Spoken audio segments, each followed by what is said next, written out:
Bismillahirrahmanirrahim. Assalamualaikum warahmatullahi wabarakatuh. Perkenalkan, nama saya Muhammad Ilmi Hafiz dari kelas PB semester 5. Insya Allah di sini saya akan menyetorkan bacaan dari bab 6 sampai ke bab 12, yaitu yang diampu oleh Ibu Hajah Daratul Jannah pada mata kuliah kajian Kitab Kuning Sejarah Peradaban Islam. Bismillahirrahmanirrahim. Hadis ke-6 yaitu media pendidikan Islam perspektif hadis. An Abi Hurairah radhiyallahu an qala anna Rasulullah sallallahu alaihi wasallam qala atadruna mal muflisu qalu al muflisu fina min la dirham lahu wala mata faqala al muflis min ummati ya'ti yaumal qiyamah bisolati wa siyami wa zakati wa ya'ti qad syatama hadza wa qadzaf hadza wa akala mala hadza wa sa'kada ma hadza wa daraba hadza fayu'ta hadza min hasanatihi hadza min hasanatihi fa in fanitu fa hasanatu qabla ayyuqda ukhida min khotoya hum faturhat alaihi summa taraha finnar, yang artinya adalah Abu Hurairah radhiyallahu an meriwayatkan bahwa Rasulullah sallallahu alaihi wasallam bersabda, tahukah kalian apa yang dimaksud dengan muflis atau bangkrut? Nah, sahabat menjawab, al-muflis di kalangan kami adalah orang yang memiliki uang dan harta benda. Rasulullah sallallahu alaihi wasallam bersabda bahwa al-muflis kalangan umatku adalah orang yang datang di hari kiamat membawa pahala sholat, puasa, dan zakat. Selain itu, ia sungguh memfitnah, menuduh, berbuat maksiat, memakan harta orang lain dengan cara tidak halal, menumpahkan darah dan memukul orang lain, lalu masing-masing kesalahan itu ditebus dengan kebaikan pahalanya. Setelah kebaikan pahalanya habis, sebelum kesalahannya terselesaikan, maka dosa orang yang dizaliminya itu dilemparkan kepadanya, kemudian ia dilemparkan ke dalam api neraka. Hadis riwayat Muslim dan Tirmidzi. Menurut Ibu Abu Isa, hadis ini hadis hasan. Selanjutnya yaitu hadis ke-7 tentang pendidikan perspektif hadis.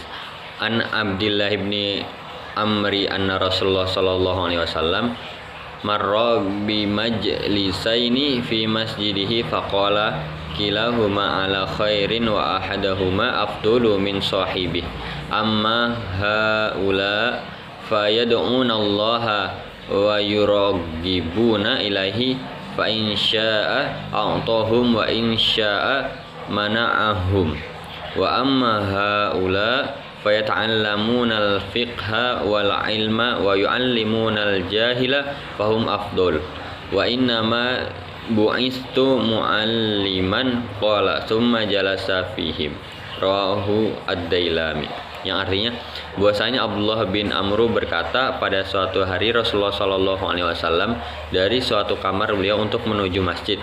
Di dalam masjid beliau mendapati dua kelompok sahabat. Kelompok pertama adalah golongan yang sedang membaca Al-Quran dan berdoa kepada Allah Subhanahu wa taala. Sementara itu, kelompok kedua adalah golongan orang yang sedang sibuk mempelajari dan mengajarkan ilmu pengetahuan.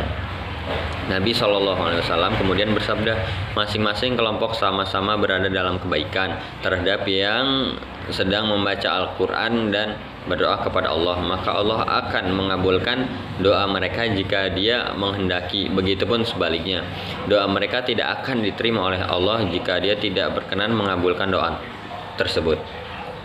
Adapun terhadap golongan yang belajar mengajar, mereka sedang mempelajari ilmu dan mengajar orang yang belum tahu, mereka lebih utama. Maka ketahuilah, sesungguhnya aku diutus untuk menjadi seorang pengajar atau guru. Kemudian beliau ikut gabung bersama mereka. Hadis riwayat Ad-Dailami. Selanjutnya yaitu pada hadis yang ke-8 yaitu tentang ilmu dan ulama. An Umamah radhiyallahu anhu qala anna Rasulullah sallallahu alaihi wasallam qala fadlul alimi alal abidi ka fadli ala adnakum. Summa qala Rasulullah sallallahu alaihi wasallam innallaha wa malaikatahu wa ahlus samawati wal ard hatta namlata fi juhriha wa hatta al-huta liyusalluna ala muallimin nasil khaira. Rawahu at-Tirmidzi wa qala hadisun hasan. Yang artinya dari Umamah radhiyallahu anha bahwasanya Rasulullah SAW bersabda, keutamaan ahli ilmu, yaitu orang alim, terhadap ahli ibadah adalah seperti keutamaanku atas kamu sekalian. Kemudian Rasulullah bersabda, sesungguhnya para malaikat serta penghuni langit dan bumi sampai semut yang berada di sarangnya dan juga ikan senantiasa memintakan rahmat untuk orang yang mengajarkan kepada manusia. Hadis riwayat At-Tirmidzi.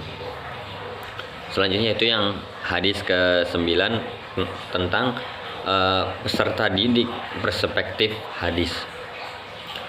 An Abi Hurairah radhiyallahu an yaqulu sami'tu Rasulullah sallallahu alaihi wasallam yaqulu alla innad dunya mal'unah mal'unun ma fiha illa dzikra Allah wa ma walahu wa alimun aw muta'allim.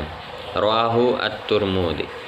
Artinya dari Abu Hurairah radhiyallahu an berkata, saya mendengar Rasulullah sallallahu alaihi wasallam bersabda, sesungguhnya dunia dan isinya terkutuk kecuali zikrullah dan hal-hal terkait dengan alam guru dan peserta didik. Hadis riwayat At-Tirmidzi.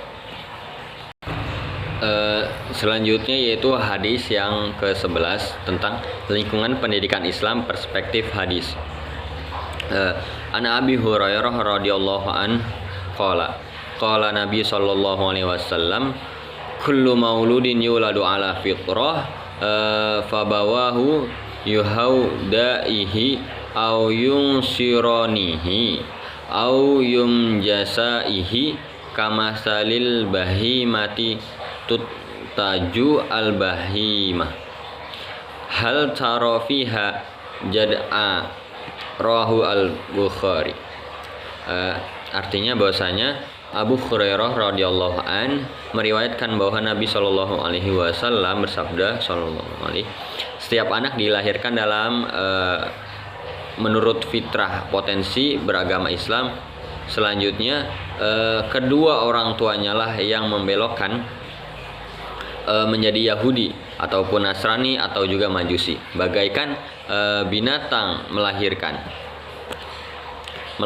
binatang, apakah kamu melihat kekurangan padanya? Hadis riwayat Al-Bukhari. Selanjutnya itu pada hadis yang ke-12. Nah, hadis ke-12 ini menjelaskan tentang pendekatan dalam pendidikan Islam. An Abi Hurairah radhiyallahu an qala ani Nabi sallallahu alaihi wasallam qala man nafsan an muslim qurbatu min karabid dunya nadonallahu anhu kurbata min kurbi yaumil qiyamah wa man yassara ala mu'sirin fid dunya yassarallahu alaihi fid dunya wal akhirah wa man satara ala muslim fid dunya satrallahu alaihi wallahu fi aunil abdi maka nal abdu fi awani akhihi. Di mana arti pada hadis pendekatan dalam pendidikan Islam ini dari Abu Hurairah radhiyallahu an dari Nabi sallallahu alaihi wasallam, barang siapa yang melapangkan seorang muslim dari satu kesempitan dunia, niscaya Allah akan melapangkan satu kesulitan di hari kiamat. Siapa yang memudahkan seseorang muslim dari satu kesulitan dunia, niscaya Allah akan memudahkannya di dunia dan akhirat. Siapa yang menutup aib seorang muslim di dunia, niscaya Allah menutup aibnya dan menutup aibnya di dunia dan akhirat. Allah menolong hambanya selama hamba itu menolong saudaranya. Hadis riwayat At-Tirmidzi Abu Daud dan Imam Ahmad. Mungkin itu yang dapat saya setorkan, kurang dan lebihnya mohon maaf. Billahi taufiq wal hidayah. Assalamualaikum warahmatullahi wabarakatuh. Terima kasih.